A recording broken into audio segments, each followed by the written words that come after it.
to be astonished. That's right. That signifies the return of the Marty Monologues with Marty Wombacher of the wildly popular blog, meanwhileBackInPeoria.com, where each and every week you can find Marty's musings about Peoria as he gets himself reacquainted. And I love reading the blog each and every week, Vic Nasty. And let's get this phone ringing and see what Marty's got for us this week. You never know what you're going to get. Ain't that the truth? I'm so excited. I'm tingling, Vic Nasty. Damn it. I tried to make it through the show without getting creeped out. Hello. Marty, what's cracking, Daddy-O? Not much. It's been a while. We missed you last week. Yes, sir. We took the night off, and Mr. and Mrs. Big Perm went down and checked out A Night for Richard. And holy cow, dude, I had never laughed so hard in my life. Good show, huh? How was Charlie Murphy? Dude, Charlie was great, man. You know, when I saw Charlie a week or so prior to the show when he was downtown at the pier, and on TV I imagined him to be like this really big, tall guy, and really he's just an average-sized dude. Yeah, funny I as saw hell, him at man. I saw him at the jukebox. Yeah, I did. I saw that picture of you guys, man. How was the show down there? It was good, but you know, and I hate to do this to him, but I got to bust him on something. This is going to be part. I don't really have a monologue tonight. A couple things I want to talk to you guys about. Sure. But one is to kind of bust him on a bit he does, and he did it at the Civic Center.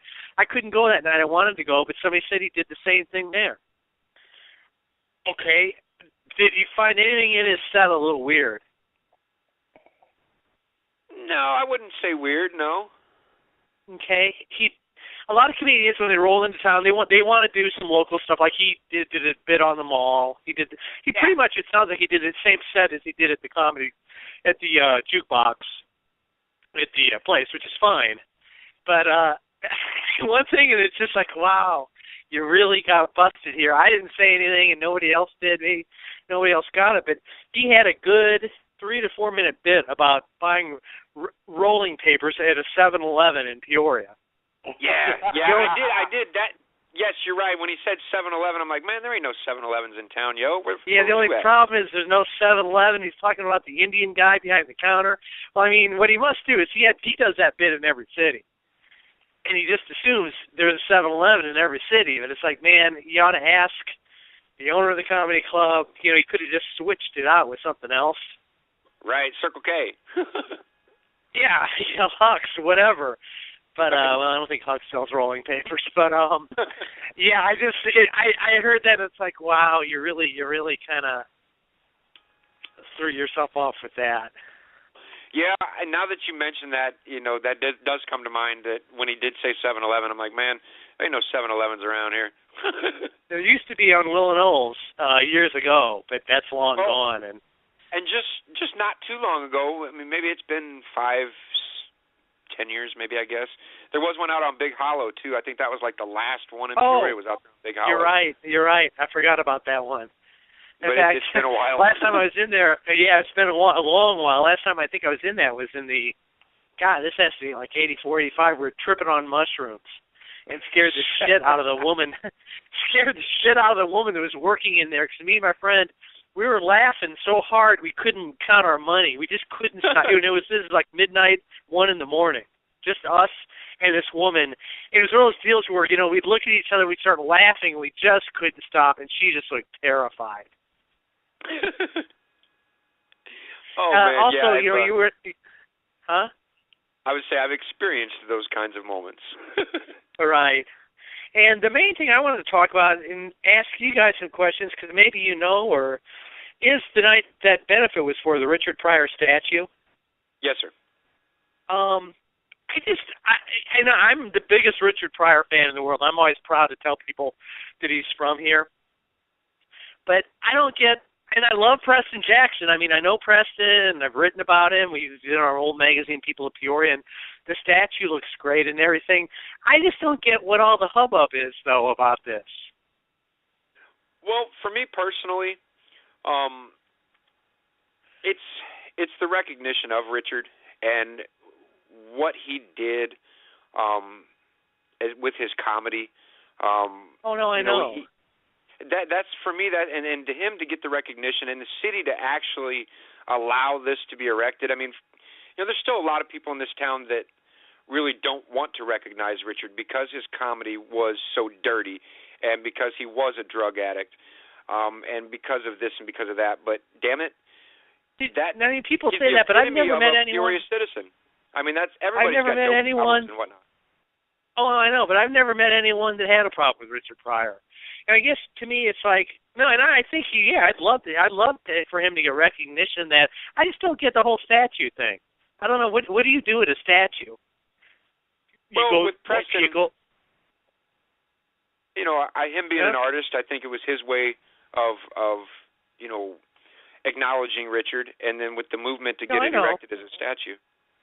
Yeah, I know, and I kind of get that and everything. I've just never understood statues. I mean, when I was living in New York, there was a big whoop-de-doo because they put up a statue of Andy Warhol in Union Square. It was by where I used to live.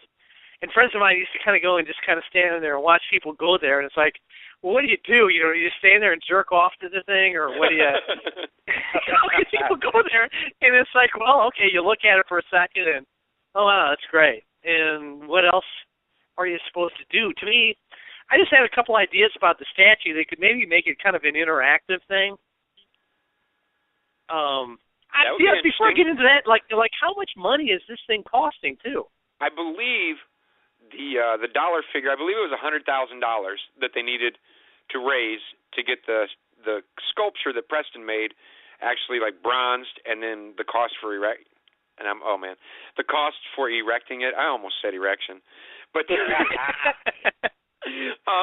see that brings me to the other part. $100,000. I mean, that's a lot for a statue. And again, I just don't know what like if you went there, what would you do?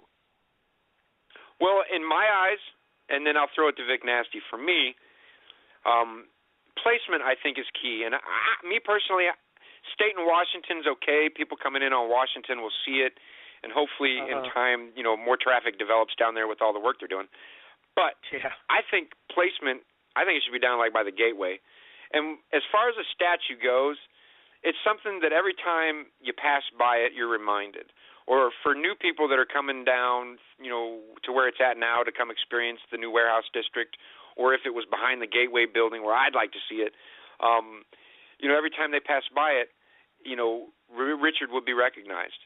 And I think that's what they do with statues, and I think that's the thought behind just a statue in general, is just for it to be there, and any time you pass by it or someone new passes by it, they're reminded, and so that is never forgotten. Yeah, I just don't. I don't know. The only thing I can equate it to, Marty, is like a statue of Michael Jordan, in front of the the basketball coliseum there in Chicago, United Center. The United Center, or Ernie Banks at Wrigley Field, or Stan Musial, the Cardinal Stadium. That's the only thing I can equate it to, is to let people know that something significant has happened here in some way. Whether people wanted to look past Richard's, comedy, he was a certain cultural, player in, the late 60s and 70s, and, the racial, the culture, and bringing forth the dialogue of people talking about, the black and white issues and everything. So in my eyes, he transcended comedy, into more of a cultural icon, and I think that's what the statue is for, is just to immortalize him and show everybody that he came from Peoria. This is where he's from. This is where all that pain and the angst and all the, the comedy came from. Yeah, I know. It's just, I guess I'm just kind of a cynic about everything, but I just don't get it. I don't think like he would have thought. I don't know if he would have wanted it. Would you want a statue of yourself somewhere? And he was always kind of funny about Peoria anyway. I mean, in an interview with Phil Luciano one time, Phil said to him, what advice would you give for aspiring young comedians in Peoria? He said he leaned in and then he just screamed out, "Get out!" Well, and I've heard that from musicians. I have mixed feelings about this whole thing. I just, like I say, I've just never understood statues or the whole kind of, I don't know, making somebody into a golden calf, and I just don't really. And the other thing that can't be lost on this, someone had commented that the money that was raised, could have been used for something else, better, to help people or whatever. And I thought, you got to remember that these were private funds that were raised. No, I know. And I don't want people to lose sight of that. It's not like the city's paying for this. I mean, no. The city is behind it going up, but it's private funds. And so, I guess it's a way for the artist and those that helped fund it, again, keep Richard's legacy alive and not just with the street sign. Yeah, no, I know. No, it's not like I'm anti-statue. I guess I understand what you guys are saying in that, and I get that part of it. There's just something about statues. Like I say, even with the Andy Warhol one or every statue I've ever seen, it just bugs me somehow. I don't know. I thought, they could do another thing they could do too. They could kind of make it an interactive statue. Oh, that would be awesome. You come up, push a button, and you get some of Richard's comedy or something, or yeah, awesome. That would be really cool. Yeah, I don't know if they could work that. That would really make it for me. And then there would be another thing, you could maybe press it and the thing would automatically just go into flames. Oh, Jesus. I don't know about that, man, but that would bring back a lot of memories for people. I like the thought that went into that, I guess. Yes. Oh man. But again, for me, with Richard being from Peoria and being such a comedic icon, I'm proud, that he's from Peoria, and it's me too. And a lot of people, especially the powers that be over the years, did not want to recognize Richard in any way because of his lifestyle. And once again, I'll say it, man. Richard, is almost the epitome of your average citizen. I mean, your regular Joes, I mean, every day we deal with depression, and we deal with drug addiction, and we deal with, racism, and Richard was that person. And then that's really what I like about him, besides the fact that he was just funny as hell, and the guy could really sing too. He was a talented guy. No, he's one of my idols. For sure, man. Yeah, I just don't get the whole statue thing. I mean, I'm happy it's going up. I'll go look at it and stuff. I just, I don't know. I guess I would have. Unveiling in April. Oh, it's in April now? Yeah, at the show, George Lopez said that the unveiling was going to be next April. So I'm just going on George's word. It just, again, this is just a part of me that I guess it's one of those things that, like, I'd never be a member of a club that would have, I would never join a club that would have me as a member. It just seems like so many people are jumping on this bandwagon, and it's kind of like, just put the fucking thing up, and, we can all go look at it. We don't need all these people, everybody just seems to be jumping on this thing, and I don't know. There's just something about it that bugs me. I don't know why. Well, now I know. Now I got a button to push. Hey, Marty, we'll go see Richard's statue. Let's go look at the statue. Well, I mean, on an even way bigger level, and Chris Rock had a great routine about it. We can talk about this for a few minutes if we got a little time. Sure. It's the whole Freedom Tower thing. Oh, that bit on SNL was hilarious. It was great. Not only great, but it was true. Because I wouldn't go in those things either. Would you? I probably not, because what happens if, that's the day? Yeah. Well, I mean, the World Trade Center was, what was that, the third time that was attacked? Yeah, it happened back in the mid-'90s when they tried to, put, the rental trucks in the bottom with the bombs and everything. Yeah, in 93, that was the crazy blind guy with the Santa Claus hat. Right. I mean, it's just like, okay, well, now, I forget what the way he used it. It's kind of like, kind of a big, he said, who's sponsoring this? Who's the corporate sponsor? Target? It's like a big, I dare you to terrorists. And people are like, well, build that, then they've won. And it's like, well, I don't know, let them win that little area down there. Let them have that, because no way would I go into those buildings. I wouldn't even go down there when it was. I wouldn't go down there when it was the after the the whole buildings got blown up and everything, and people were calling it Ground Zero. I don't know how many people came to see me in New York and like, oh, we got to go down to Ground Zero, come along with us. And I've never gone back down there. I walked down there the day it happened. I'm like, I don't want to go down there. It said there's a hole in the ground, and it's just depressing, and there's nothing to see. And I no more would go into that building than the man in the moon. Would you guys? No. No. I mean, would you want to be walking around on the 80th floor? Well, let me ask you, Marty. Well, the chances, Marty, of me falling out any day are pretty good. It doesn't matter to me where I go into the buildings. I'm probably not going to New York anyway. Yeah. I mean, you wonder, too, how many will walk in there on September 11th? Probably thousands, to be honest, Marty. There'll probably be thousands. Yeah, I won't be one crazy of them. if they me either. I'll be far, far away. You're right. There probably will be, but that would be the day that But I mean, that was the funny thing in that Chris Rock monologue too. He said, any day now they're going to turn September 11th into a holiday. Oh yeah. And he said, you're going to go to the National Pancake. They're going to go to the National Pancake or the Pancake House, International Pancake House, and be, here are these pancakes, $9.11. He caught a lot of hell in the media for doing that monologue. Yeah. A lot of people thought that it was inappropriate, that he was making jokes about it. But, kind of like with Richard Pryor, I mean, for a lot of people it may be inappropriate to laugh about, the wino or the crackhead or using the N-word or what have you. But, it's got to be talked about. And here again, it's comedy. No, he brings it to light. And I heard somebody on the radio station the day after that monologue, and they were talking about the whole thing. And they're like, well, if we wouldn't have built those towers and the terrorists have won. And it's like, you know what? But if we can't joke about it, then they've won too. If they've silenced us that much to where it's become this holy day that you can't, make some jokes about it. I mean, I always said, I remember friends of mine just saying, man, you're the sickest son of a bitch in the world. I don't know if I've told this story on the show or not. We've talked about so much stuff, but ever tell you what I said, what I thought the proper opening for the first Saturday Night Live should have been? No, lay it on us, man. We got plenty of time tonight.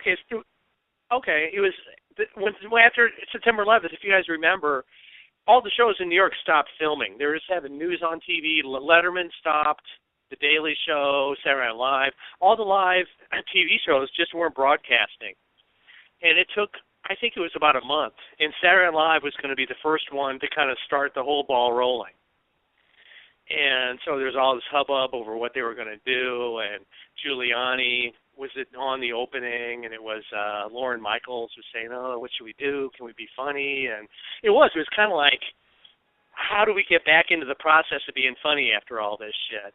Right. And we were all talking about it at work, and I said, man, the best opening would be this. And they're like, what? I mean, and I know now, people listening to this, a lot of people will hate it, but it would have, to me, it would have been funny. I do have a sixth sense of humor. It would have been Don Pardo doing the cold opening. It would have been live from New York. Well, except for about 3,000 of us, it's Saturday Night Live. Oh, yeah, that would have deadpan, Marty. That would have just been like, they'd have pulled the plug right then. Can you imagine what would have happened? Oh, man. SNL would have crashed. All their advertisers would have pulled, and it would have just died that night. To me, it would have been worth it, though. I mean, yeah, this would have been one of the most epic nights in television history. Oh, and in comedic history. And because to me in comedy, nothing should be sacred, and that was always Saturday Night Live. I mean, Saturday Night Live was born through National Lampoon. And if you guys have ever read any of those old National Lampoon magazines, nothing was sacred. I mean, they made fun of the Kennedy assassination, the Beatles, nothing was off target for those guys. It was really, they kind of invented dark humor, and most of the writers from Saturday Night Live came from National Lampoon. And yeah, that would have really been good. Yes, sir. Yes, sir. Oh goodness. Well, listen, we've got just a little bit of time left with you, Marty. What's cracking and what's new over at Meanwhile back in Peoria? Coming up this week, I went to Salt last night. You guys ever been to Salt in the Heights? never been inside, but I've been outside plenty of times. It's a great little restaurant, and what I love is their appetizers. And I found, which I had at One World Cafe, and not to rain down on them because I love One World Cafe. Their food is great. We went there for one of my nights of pizza for the 52 pizza week thing I'm doing. That was really good. But you hardly ever see chicken and waffles on a menu in Peoria, and I love that. Yeah, it's a southern thing. It is. Well, I've had it at Sylvia's Soul Food Restaurant in Harlem. No, I've never heard of that, but I would take your word for it. It's like the most famous soul food restaurant in America, and I've had them there. It was really good. That's the first time I had them. And so at One World they had them. I'm like, oh fuck, yeah, I'm gonna get these. It sounds great. And they brought them out. And it was really a disappointment. And the guy who works there even agreed with me. They had like these. It's supposed to be fried chicken on top of waffles, and sometimes they have bacon on them. And you eat it all together. It's just really good. And they had these seasoned chicken strips. It was just, the waffle was okay, but these seasoned chicken strips on top of it, they were just horrible. Well, Salt, I found out, I was just looking around on the thing, they've got chicken and waffles now on their appetizer menu. Nice. And I went there last night. You can see about that tomorrow, but it was so fucking good, and they're only $10. Oh, yeah. Man. Well, maybe, Salt looks maybe... like a... Huh? I would say maybe tomorrow night, Mr. and Mrs. Big Perm will have to head up to Salt and get us some chicken and waffles. Yeah, get the deviled eggs and the chicken and waffles. I mean, I think they're each $10. You get 4 deviled eggs, but they're deep fried deviled eggs. What the hell? Yeah, no, they are so good. It's unbelievable. Oh man. What time do they close? Do I got time to get up there? Well, I think I know on Saturdays they close at 10. I don't know about weeknights. On Saturdays the kitchen closes at 10, but I think they're open till 11 or 12, the bar. But you got to order before like 9:30. Well, I'm too late tonight, damn it.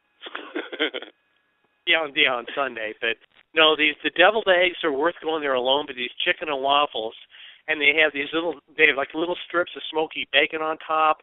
There's this maple bacon reduction sauce they put on it, and butter, and it's unbelievable.